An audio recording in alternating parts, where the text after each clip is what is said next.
Hi everybody, hope you're having an awesome day. I know I am. So today I thought we'd just kind of sit down and talk a little bit. I wanted to talk a little bit about supplements again. I know I've talked about it previously. I'm going to talk a little bit different supplements. It just so happens that I have somebody that's a friend and they had come down with the Keto Flu. So I thought I'd talk a little bit about the supplements and some things that we can help do stuff as so, especially if you're new on doing keto, there's some things that you should know that could happen, and there's some things that you can do to have severely change the impact that it would have on you. So I thought I would talk about that. So I'm going to talk a little bit about sodium first, and we're going to talk about electrolytes a little bit, and then we're going to talk a little bit about potassium. And some of that effect. And then of course we're going to talk about my favorite, which is magnesium. I know I talked about magnesium in the past. I'm going to probably talk about it again in the future. It's probably one of my favorite supplements to take, and it's one that I would probably advise you the strongest to look into to take. Again, so I do have a glass of water here, so if you see me take a drink,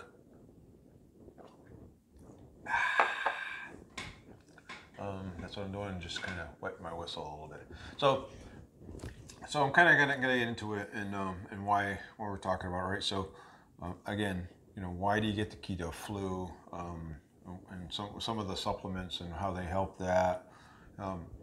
So how I guess the best way to describe it, or best way to talk about it, is if you come down with a keto flu, generally what's happening is that your body is shifting and changing.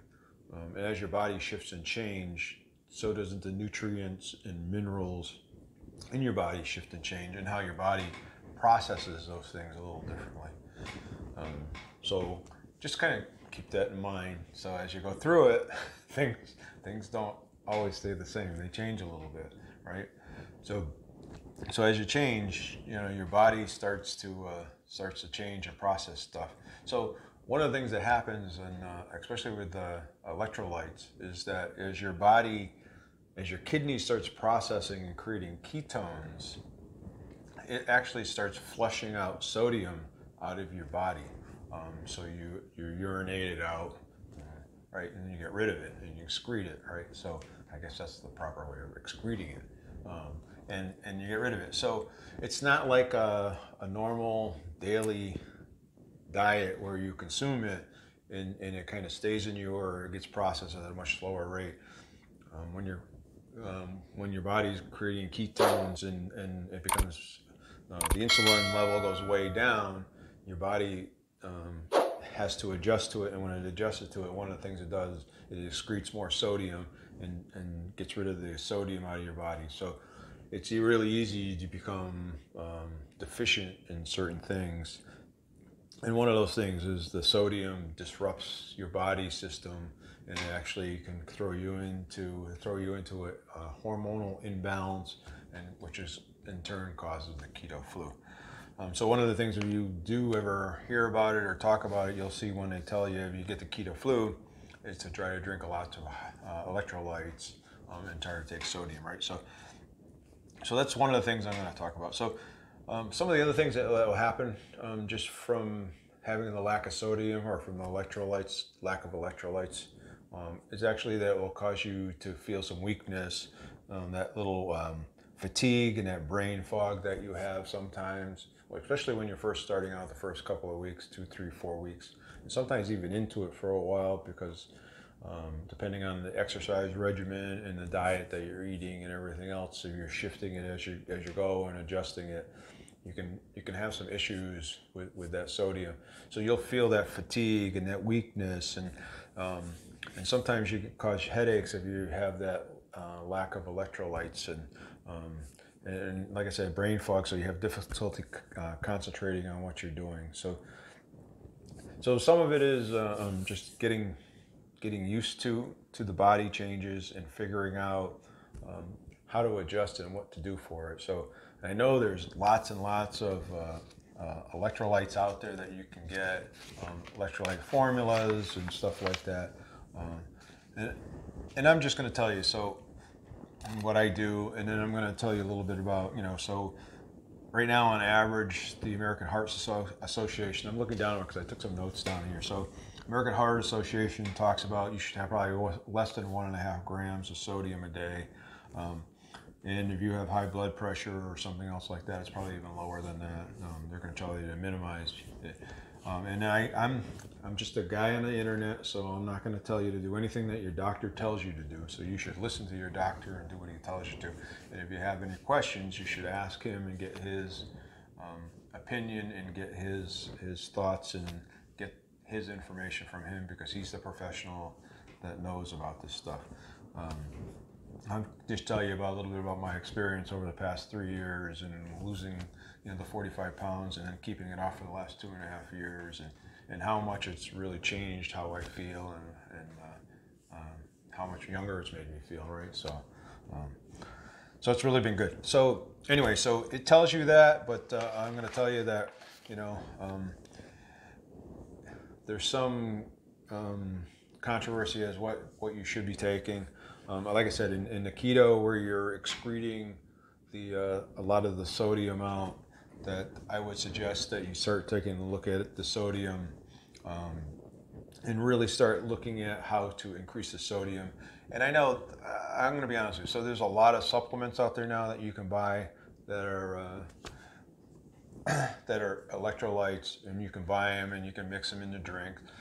And that's all fine. I'm going to tell you, all I do is I take a little bit of pink salt and I put it in my bulletproof coffee, and that's it. And that seems to work really well for me. So rather than going out and buying an expensive electrolyte and mixing it up and using it, I would strongly suggest you try, before you go into that, put a little bit of salt in your coffee. Like I said, I use the pink salt, the Himalayan salt, just because of the fact it has a lot of other minerals in with it. So they say it's a little healthier than the regular table salt. Regular table salt is really highly processed, and so it's kind of, trying to get away from that, because they're bleaching it and they're using all kinds of chemicals and everything else on it. And so the Himalayan salt's a little more raw and stuff. So I use that. So I put that in there. It seems to be working really well for me. I guess some people would say, no, maybe he does. He still has a brain fog. He makes all kinds of mistakes. And maybe that's just being human, right? So, but anyway, so try to really look at your intake and really look at what you're doing for that. Like I said, your kidneys are going to, as you get more insulin resistance, is going to process and excrete more and more salt out of you. So you need to replace that salt back into you. So the next thing we're going to talk about a little bit about is potassium, right? So especially if you're working out, potassium, everybody talks about how potassium, and you hear it all the time, causes cramping, and it causes muscle twitching, and it really causes heart palpitations if you have a lack of potassium. So so you're going to know it when you have it, and you're going to feel it. So potassium is something that generally we get when we eat food, when you're changing diet. And I will tell you that a lot of times, especially when you're first starting out keto, sometimes you have this mindset that it's just bacon and eggs and that's all you're getting. And, but there's a lot of other stuff out there you can eat that is really, really healthy for you. So especially when you're first starting out, a lot of people don't get the right potassium that they have. So if you're feeling these things, you're feeling that muscle cramping, and you're feeling that, you have twitching of your muscles, if you're doing a lot of, especially extraneous working out and exercise and a lot of HIIT training and different things, really think about the potassium and how much potassium you're getting. Kind of look at the food that you're eating and think about it. And if you're not getting enough in that, in the food, think about other things that you get it. Now, the daily requirement should be between 3 and 5,000 milligrams of potassium a day is what you should be getting. And again, it's in a lot of foods. So if you're eating the right foods, that you should be getting your potassium. And I'm going to stop here because, I kind of like to remind you that if you like the content and you like the subjects, please go down below here and subscribe. I'd really appreciate that. The little bell icon right next to it, click on that, and thumbs up as well. So I'll remind you a couple times. make some suggestions down below what you'd like to see or what you'd like me to talk about, or information I could provide for you from my experience on doing this. Anything I can do to help you, any questions that you have, put them down below in the comments, and then we will address them in another video or in the comments themselves, whichever you would prefer. To get back to the potassium, so just to kind of think about potassium and how you get the cramping, and if you're working out and you get cramping when you're working out, it's probably a potassium deficiency. So think about that, you know, as well as if you get twitching in your hand or something, it could be that. So I would think about, you know, taking a look at that and kind of looking at some of the foods that you're eating and what are you eating. Really, the best way to do it, rather than take a potassium supplement, is really just eating potassium-rich foods. There's a lot of them in keto right now, so there's a lot. An avocado has over 1,000. A large avocado has about 1,000 milligrams of potassium in it. That's over twice of what a banana has. So a banana has about 450 or something in it, 430 or something in it. So it has more than twice of what a banana has in it. So one avocado a day, you get more than enough potassium out of it, plus eating your regular food.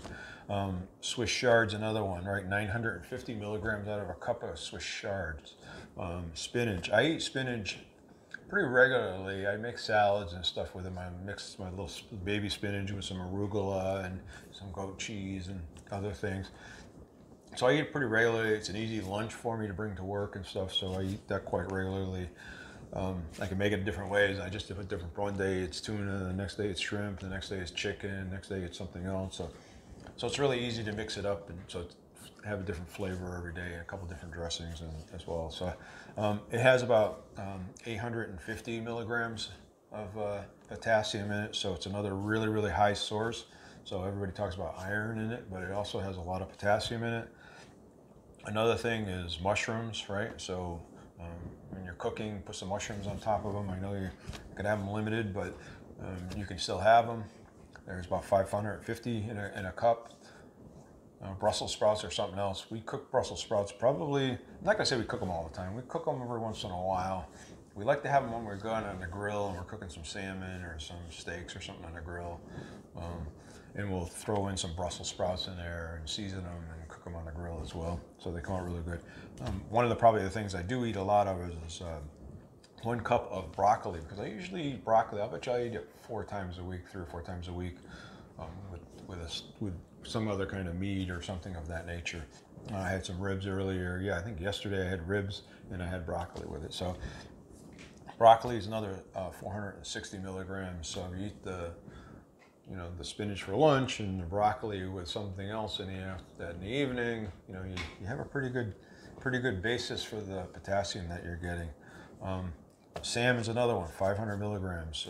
Meat, generally the meat in general, it's about 500 milligrams. Flounder, artichokes, hemp seeds, almonds, those are all really high sources of potassium. So if you really watch what you're eating and change your diet and you really eat the right foods, you can get your potassium that way. You really don't need to go to a supplement, I would say that, unless you're doing a lot of workouts. So if you're extremely active and running a lot and HIIT training a lot, then you may want to think about it. But the average person probably doesn't need to take a potassium. They just need to make sure that they're eating some potassium-rich foods. So I would say you go back and look at what you're eating and concentrate on that. So the other thing that I'd like to quickly just touch on, and I know I've done it before, is magnesium. Now, magnesium has a lot of the same deficiencies that potassium has, like the muscle cramping. If you have a magnesium deficient muscle cramping. Now, I've always been told, and I can't say that, like I say, I'm not a professional, so I don't know for sure, but I've always been told that if the cramping is at night or after I work out, it's a magnesium deficiency. If it's during my workout, it's a potassium deficiency, because they work differently in the muscles. So So depending on, so if you're at night and you get cramping in your legs, it's not a potassium deficiency, it's probably a magnesium deficiency. And I know I've had that before when I work out, and I do work out pretty regularly, at least I try to, right? Not as doing it as intense as I used to be because I'm not as young as I am.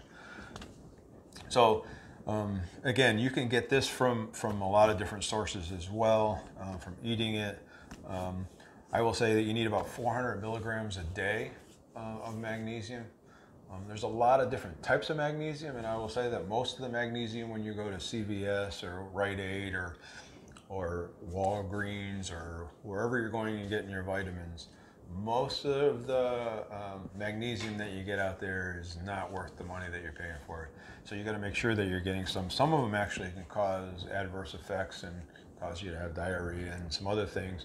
So you got to really think about and it cause you upset stomach. So some of them you got to really think about and see what kind of magnesium it is. So I'll just talk a little bit about my notes here and go through. So some of the high rich foods that you can eat, hemp seeds. I can't say I've ever eaten hemp seeds, so I see them in a lot of keto oatmeal recipes. I've never tried them that way. If that's something you're interested in, let me know down below, and maybe I'll try to make that sometime, and I'll let you know what it's like. And then again, Swiss chard, which was on the potassium, so it's high in potassium. It's also high in magnesium. Pumpkin seeds are high in magnesium. Mackerel, chia seeds, dark chocolate. Who doesn't like dark chocolate? Now it has to be 70 to 85% cocoa to have that. Almonds are another good source. Spinach again is another really good source.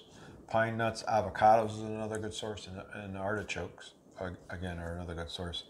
Now I gotta say that I do take one. I do take a magnesium supplement, and I'll show you what it is. So it's that magnesium glycinate.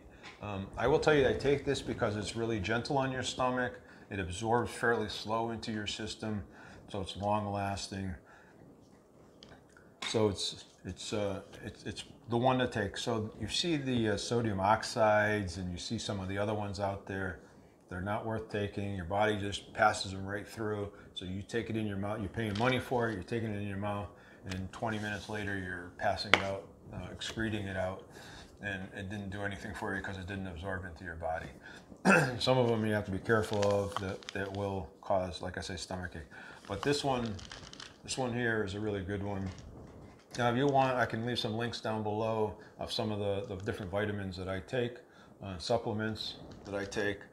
This is one of them. I'm not going to talk all of them. I'm just going to talk these three today, so that we don't talk too long. So that's one that I would talk about. Again, you really want to make sure that you're doing that. If you do it, it will really help balance your hormones. It will really help you from getting the keto flu, as well as some other issues that you could possibly have from it.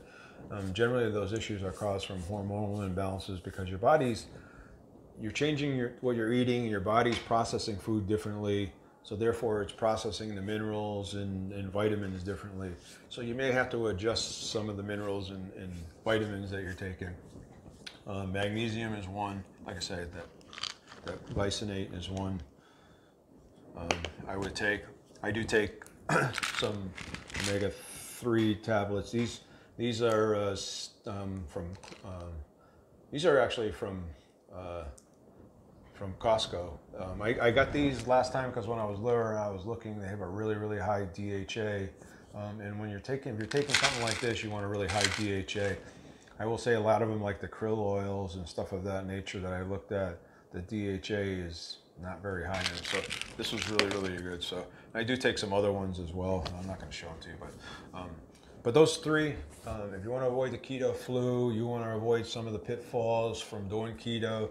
If you're feeling any of those issues, the brain fog, you're feeling the fatigue and the weakness and tired, and you're having muscle cramping, or any of that stuff like that, it's probably one or not all three of these that you need to take. And I would suggest that you really kind of look into them and start looking at a supplement regimen. I would be careful about multivitamins, because sometimes multivitamins put, like I said, the magnesium they put in it is generally really cheap magnesium, and it doesn't do much for you. It just goes right through you. So you want to be really careful about taking some of those as well. I do take a multivitamin, but I would just, for you, if you want to have the magnesium, the potassium, or the electrolytes, again, I would look at what type of magnesium is in those things. The electrolyte, again, salt, a tablespoon or 2 tablespoons a day. Put it in your coffee, put it in a bottle of water and drink it. And then you more than likely you'd be fine. You've got all that you need to replace. And the potassium, eat rich potassium foods, the avocados a day, or spinach, or Swiss chard, or some of those other ones that I mentioned. I would eat those as well.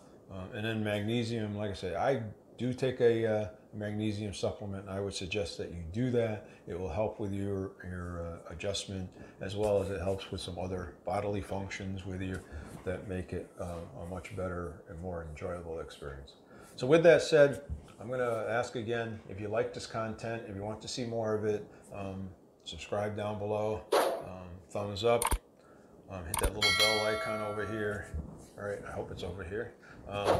And hopefully we'll see you next time, and have an awesome day.